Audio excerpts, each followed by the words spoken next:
सद्गुरु चंद्रभान जी का जीवन एक प्रेरणा है जो हमें सत्य, प्रेम और भक्ति के मार्ग पर चलने की प्रेरणा देता है।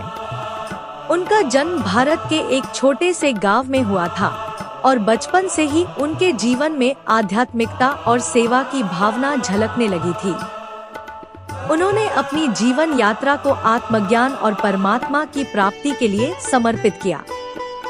चंद्रभान जी ने बहुत कठिन साधना और तपस्या के बाद गहरे आध्यात्मिक अनुभव प्राप्त किए, जिनका उद्देश्य समाज में प्रेम और भाईचारे की स्थापना करना था। वे हमेशा यह मानते थे कि आत्मा का सच्चा मार्ग केवल सत्य, प्रेम और भक्ति से होकर ही गुजरता है। उनका यह विचार था कि समाज में सभी के लिए समानता, प्रेम और सेवा का आदान प्रदान होना चाहिए और यही जीवन का असली उद्देश्य है।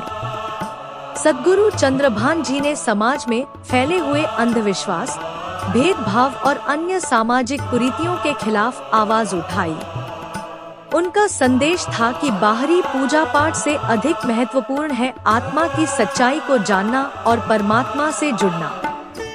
उनका जीवन एक उदाहरण है कि जब हम सच्चे दिल से भक्ति और सेवा के मार्ग पर चलते हैं तो हम न केवल अपना जीवन बदल सकते हैं बल्कि समाज में भी सकारात्मक बदलाव ला सकते हैं। उनकी शिक्षाएं आज भी लोगों के दिलों में जीवित हैं और उनका जीवन हमें यह सिखाता है कि सत्य, प्रेम और भक्ति के मार्ग पर चलकर हम अपने जीवन को सार्थक बना सकते हैं।